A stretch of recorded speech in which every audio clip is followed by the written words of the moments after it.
नमस्कार, आदाब, good morning. मेरा नाम है बिलाल और मैं आप सभी का स्वागत करता हूं हमारी आज की एक और बहुत ही ज़्यादा महत्वपूर्ण क्लास में। हम लोग मुख्य तौर पर अपने उन प्यारे बच्चों के साथ बात कर रहे हैं जो भारत के अंदर अलग अलग डिफेंस एग्जामिनेशंस की तैयारी कर रहे हैं। आप सभी बच्चों को पता है कि आपके पेपर के अंदर कहीं ना कहीं जो आपके करंट अफेयर्स के क्वेश्चंस होते हैं वो पूछे जाते हैं और इसी बात को ध्यान में रखकर हर सुबह 7 बजे हमारी आपसे मुलाकात होती है दोस्तों। और हर सुबह 7 बजे हम लोग आप सभी के साथ आपके पेपर से संबंधित जो महत्वपूर्ण सवाल हैं उसको डिस्कस करते हैं। हमारी आज की इस क्लास में भी हम लोग आप सभी के साथ क्या करेंगे, बहुत ही बेहतरीन तरीके से आज की क्लास के जो हमारे महत्वपूर्ण क्वेश्चंस होंगे उसको डिस्कस करेंगे। तो सुबह के बज गए हैं 7 और सुबह के 7 बजे हमारी ये जो क्लास है उसको हम लोग आप सभी के सामने देखेंगे। करंट अफेयर्स के जो आपके क्वेश्चंस हैं उसको एक एक कर आप सभी के सामने देखने वाले हैं। आप लोग क्या कर सकते हैं, आप लोग अपने दोस्तों के साथ, साथियों के साथ हमारी ये जो क्लास का लिंक है उसे शेयर कर सकते हैं। यानी कि अब तक अगर आपका कोई दोस्त या फिर साथी हमारे साथ नहीं जुड़ा होगा तो आपके शेयर किए हुए लिंक से वो हमारे साथ जुड़ सकता है। शुरुआत करते हैं दोस्तों। आपको हमारी इस क्लास को शुरू से लेकर आखिर तक करना है और किसी भी तरीके का कोई भी डाउट, कोई भी कंफ्यूजन अपने मस्तिष्क में नहीं आने देना है। स्टार्ट करते हैं, डिस्कशन करेंगे कि क्या पढ़ेंगे। हमारी आज की क्लास में हम लोग करंट अफेयर्स की जो आपकी कहानी है उसी को समझने की कोशिश करेंगे। सबसे पहला सवाल यहां पर रखा है दोस्तों। आज का पहला सवाल है कि कौन सा देश I2U2, ये आई है दोस्तों, है ना, I2U2 राष्ट्रों के समूह का हिस्सा नहीं है। अभी दुनिया के अंदर आप देखते हैं कि जो अलग अलग देश हैं वो अपने ग्रुप्स बनाते रहते हैं।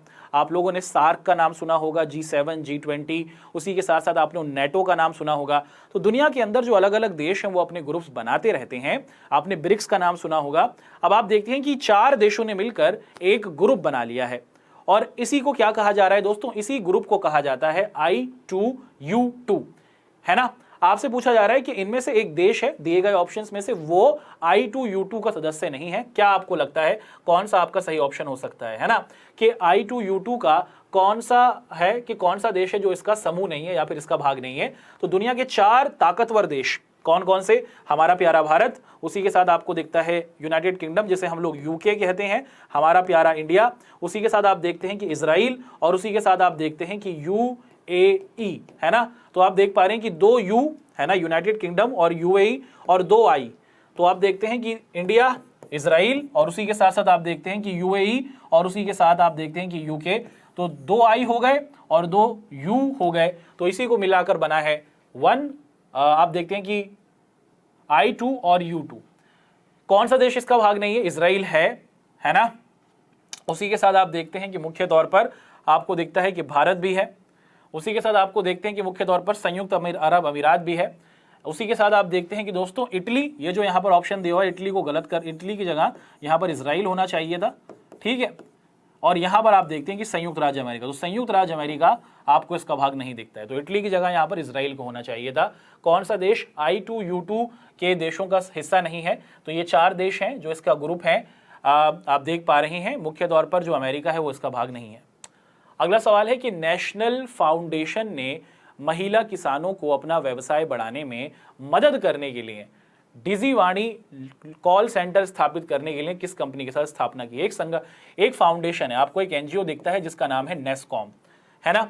और इस नेस्कॉम फाउंडेशन ने ये बात कही है कि ये जो महिला हमारी किसान होती हैं इनके बिजनेस को बढ़ाया जा सके, तो नेस्कॉम ऑर्गेनाइजेशन ने, नेस्कॉम एनजीओ ने महिला किसानों को और उनकी आमदनी को बढ़ाने के लिए क्या किया है, एक बड़ी कंपनी के साथ बिजनेस किया है। एक बड़ी कंपनी के साथ आप देखते हैं कि साझेदारी या फिर कॉन्ट्रैक्ट किया है। कौन सी है वो कंपनी, आपसे पूछा जा रहा है।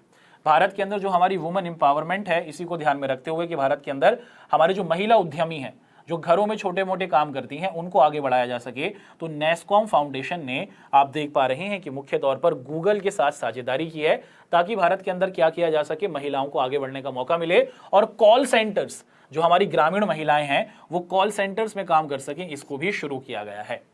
अगला सवाल, ओला इलेक्ट्रिक ने भारत की पहली स्वदेशी रूप से विकसित लिथियम आयरन सेल का अनावरण किया है। हाल ही में आप देखते हैं कि ओला जो कंपनी है उसने भारत के अंदर बनी सबसे पहली स्वदेशी मतलब भारत के अंदर निर्मित हुई है ना, एक लिथियम आयरन सेल का अनावरण किया है। तो ये जो लिथियम आयरन सेल है जिसको यूज किया जाएगा इलेक्ट्रिक ओला जो हमारी क्या होती है, स्कूटर होती है, इसके अंदर इस सेल का नाम क्या है, आपसे पूछा जा रहा है। हाल ही में आप देखते हैं कि ओला कंपनी ने भारत के अंदर निर्मित लिथियम आयरन सेल को बनाया है, जो मुख्य तौर पर ओला की जो आपको क्या दिखता है दोस्तों, इलेक्ट्रिक स्कूटर दिखती है, इसमें प्रयोग में लाई जाएगी। इसका नाम क्या है? इसका नाम है NMC2171। इस सेल का नाम है, आप क्या देख पा रहे हैं दोस्तों, इस iron cell, lithium iron cell का नाम है NMC2171। अगला सवाल, किस राज्य में केंद्रीय कैबिनेट ने गति शक्ति विश्वविद्यालय की स्थापना को मंजूरी दी है? हाल ही में आप देखते हैं कि एक राज्य है जहां पर एक यूनिवर्सिटी को बनाया जा रहा है, जिस यूनिवर्सिटी का नाम है गति शक्ति विश्वविद्यालय। आपसे पूछा जा रहा है, आपके सामने उसी यूनिवर्सिटी का एक क्या है, चित्र रखा गया है। तो आपके हिसाब से मुख्य तौर पर यह पूछा जा रहा है कि ये जो गति शक्ति विश्वविद्यालय है, जो भारत के अंदर हमारे रेलवे के, आप क्या देखते हैं कि जो स्टूडेंट्स होंगे, रेलवे में काम करने वाले लोग होंगे, उनको आगे की पढ़ाई करने में मदद करेगी ये यूनिवर्सिटी गति शक्ति विश्वविद्यालय। ये भारत में कौन से राज्य के अंदर शुरू होने वाली है, ये आपसे पूछा जा रहा है। ऑप्शन है आपके सामने उत्तर प्रदेश, गुजरात, राजस्थान, महाराष्ट्र या फिर हरियाणा। क्या लगता है दोस्तों आपको, इसका सही ऑप्शन क्या है? कमेंट करके जल्दी से बताइए। इसका सही ऑप्शन है गुजरात। तो गुजरात राज्य के अंदर आप लोग देखते हैं कि भारत की गति शक्ति विश्वविद्यालय को शुरू किया जा रहा है। अगला सवाल पूछा जा रहा है कि आर्थिक मामलों की मंत्रिमंडल समिति ने तरंगा हिल अंबाजी अबू रोड जो नई रेल लाइन को मंजूरी दी है, ये रेलवे लाइन किन दो राज्यों के बीच से होकर गुजरती है? एक रेलवे लाइन को मंजूरी दी गई है, ये भारत के दो बड़े राज्यों से आप देखते हैं कि होकर गुजरेगी। एक को कहा जा रहा है आबू रोड और एक को कहा जा रहा है अंबाजी रोड। ये कौन से दो राज्यों से होकर गुजर रही है, आपसे पूछा जा रहा है। ये जो रेलवे लाइन है, जो हाल ही में आपको दिखता है कि मुख्य तौर पर भारत की जो आर्थिक मामलों की हमारी केंद्रीय मंत्रिमंडल समिति है, उसने कहा है कि इन दो राज्यों को जोड़ा जाए रेलवे लाइन के जरिए, जिससे व्यापार और अलग चीजों को किया जा सके। तो इन दो राज्यों का नाम है राजस्थान और गुजरात। तो राजस्थान और गुजरात को जोड़ने के लिए आप देखते हैं कि मुख्य तौर पर अंबाजी और आबू रोड, राजस्थान का जो माउंट आबू है वहां पर, गुजरात का जो अंबाजी है वहां से क्या किया जाएगा? आप देखते हैं कि तरंगा हिल अंबाजी आबू रोड लाइन को बिछाया जा रहा है। अगला सवाल है दोस्तों, उसको देखते हैं कि भारतीय विशिष्ट पहचान प्राधिकरण, जिसे हम लोग UDAI भी कहते हैं, यानी कि जो हमारा आधार कार्ड से संबंधित होता है। अब आधार कार्ड को लेकर आप देखते हैं कि एक नई अपडेट आई है। आधार कार्ड वालों ने, या फिर आप देखते हैं कि ये जो आपका UIDAI वाले हैं, इन्होंने क्या किया है दोस्तों, इन्होंने मुख्य तौर पर एक मोबाइल ऐप को लॉन्च किया है। और इस मोबाइल ऐप के जरिए आप लोग क्या कर सकते हैं, आप अपने आधार से संबंधित इंफॉर्मेशन को प्राप्त कर सकते हैं। कैसे? एक फीचर इन्होंने रखा है जिसका नाम है आधार फेस रीड, है ना।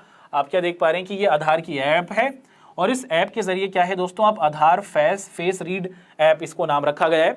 आप अपने चेहरे को लेकर आएंगे इस ऐप के सामने, और आपकी जो भी इंफॉर्मेशन होगी वो आप देखते हैं कि इस ऐप में आ जाएगी, और फिर आप अपनी इंफॉर्मेशन को किसी के साथ शेयर कर सकते हैं।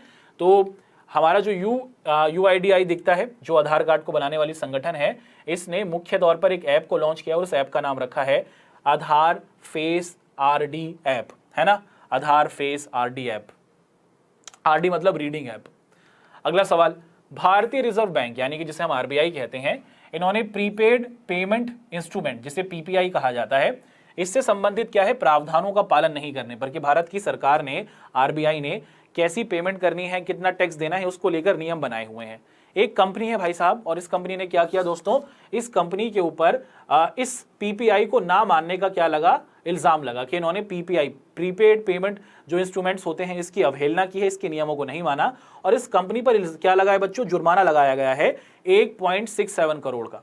इस कंपनी का नाम क्या है? इस कंपनी का नाम है ओला, है ना, सर्विस प्रोवाइडर कंपनी है ये। आप क्या कर सकते हैं, कैब यहां से लेते हैं, ओला कैब बहुत मशहूर है।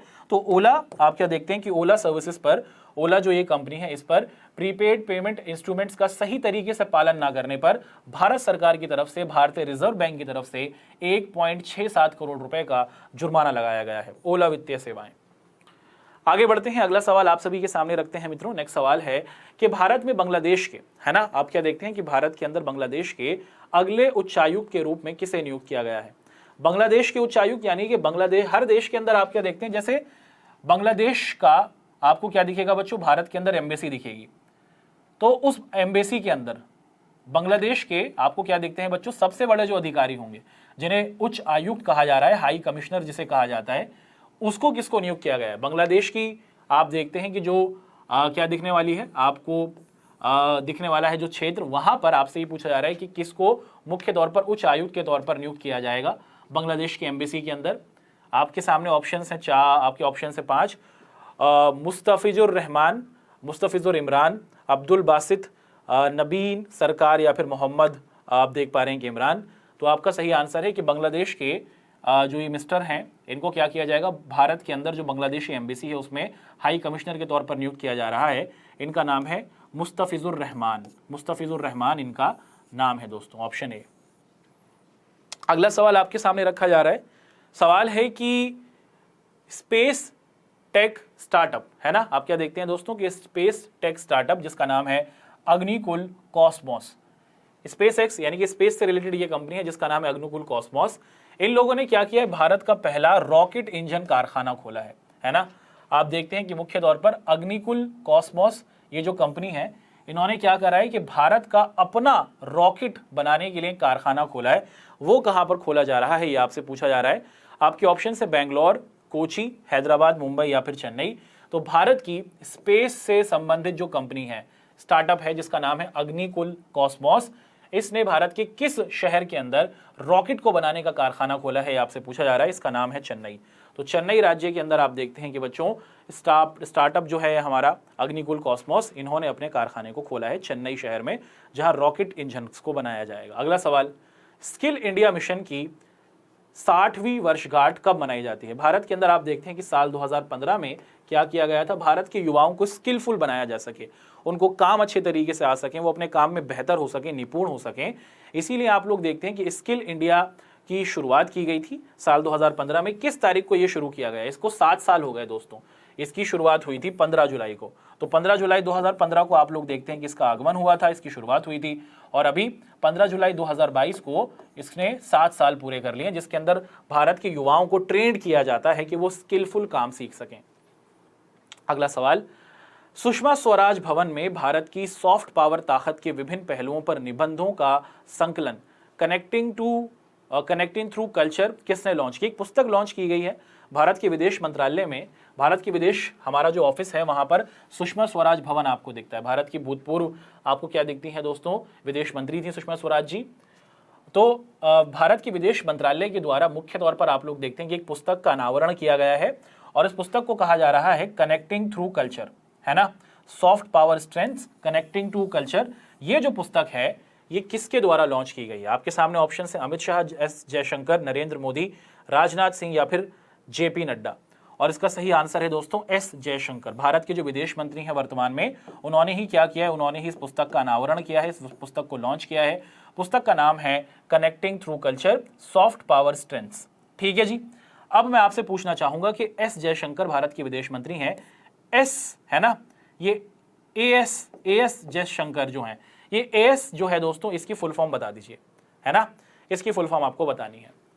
अगला सवाल आपके सामने है, पूछा जा रहा है मुख्य तौर पर आपसे कि अखिल भारतीय थोक मूल्य सूचकांक, जो हमारी थोक से संबंधित महंगाई के बारे में हमें बताता है, इसके हिसाब से भारत की जो मुद्रास्फीति रही है, भारत की जो महंगाई रही है, वो जून के महीने में कितनी थी, ये आपको बताना है कि थोक की मार्केट के हिसाब से भारत की जो महंगाई का स्तर है वो कितना रहा, वो कितना प्रतिशत रहा, वो आपको बताना है। तो वो रहा आपका 15.18%, 15.18% अखिल भारतीय थोक मूल्य सूचकांक के द्वारा जो हमारी जून के महीने की मुद्रास्फीति बताई गई है वो 15.18% रही है।